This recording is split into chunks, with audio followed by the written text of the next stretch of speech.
President Obama is getting dangerously close to the territory that damaged President George W. Bush during Hurricane Katrina. You remember that.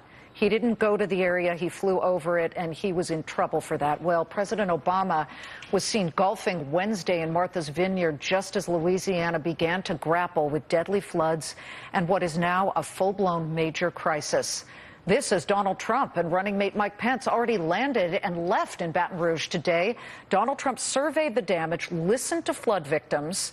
He spoke with them. He took a look at the scene firsthand. Trump, of course, capitalizing on the fact that no other candidate has gone to the region, yet alone publicly spoken about the disaster.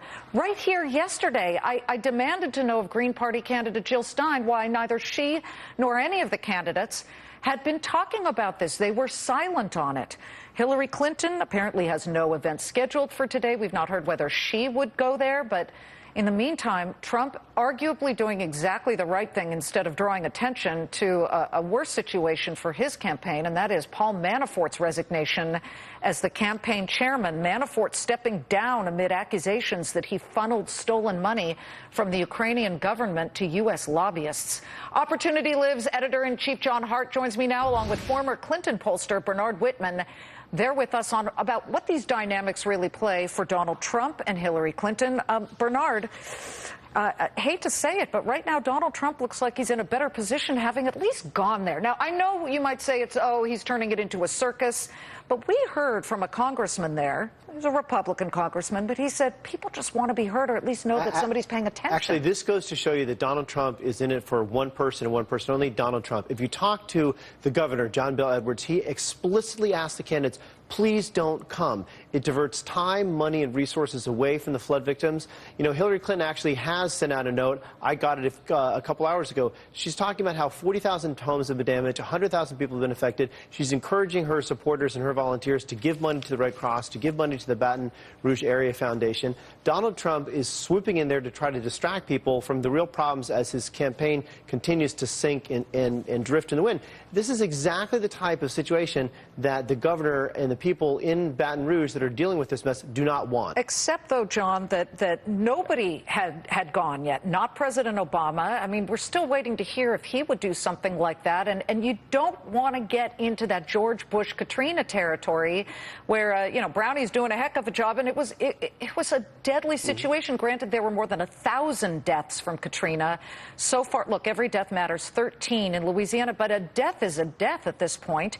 But to Bernard's concept, and I would expect Democrats to say that, I would expect you to counterbalance, Paul Manafort's resignation is a bit of a problem, not because Paul Manafort may or may not have done something wrong, but Paul Manafort and Donald Trump had said great things about Vladimir Putin, and that is at the heart of the big problem. Putin had snatched part of Crimea in 2014, and Paul Manafort was getting paid by Yanukovych, who was the president of the Ukraine at the time. Right. Let's quickly on the point about the flood is, look, I've been very critical of Donald Trump for many, many months, but Trump is doing the right thing here, and it sets up a contrast that's good for the campaign, where you have a President Obama who's been very aloof and distant. He's not there, and Trump is on the ground. I give Trump credit for that. I think the criticism from the governor of Louisiana is itself opportunistic. And Trump has this amazing capacity to connect with people. He has an ability, as Bill Clinton showed, to feel your pain, to have empathy. Now, Trump's problem is his policy proposals have not unified the country. They haven't unified the Republican Party, much less the general electorate.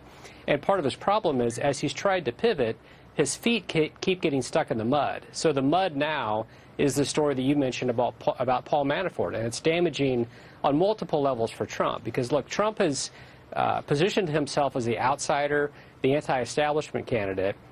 And when you have your campaign manager involved in the most really nauseating insider deals with dictators overseas, that undermines his entire platform. That the man that was paying him, Viktor Yanukovych, had to scurry out of the Ukraine to Russia and into Vladimir Putin's arms, and it just doesn't pass the smell test. But Bernard, looking at what happens next here, Hillary Clinton really might want to go there, or at least President Obama to Louisiana. We're missing the point in both of these stories. President Obama is not running for election. He does not need to have a photo op. He needs to be the president and lead. He does not need to have a photo op in Louisiana. And the other thing is, as disgusting as it is and troubling as it is that Paul Manafort had these ties to Ukraine, the much more concerning issue is that Donald Trump has praised Vladimir Putin over and over and over again. This is a strongman dictator that has marginalized populations, that is one of the most corrupt leaders in the entire world. He praises him repeatedly, while likely will he stop doing that, John? Hundreds of millions of dollars. Donald Trump is likely hundreds of millions of dollars in debt to Russian oligarchs. That's the real problem here, is that Donald Trump is likely in debt to Russian businesses, and at the same time while praising the leader of that country. John, quickly, final word. Well, you know, I mean, I think what's happened, again, Trump keeps diverting attention away from winning issues. Hillary Clinton's foreign policy record is a shamble. It's a mess.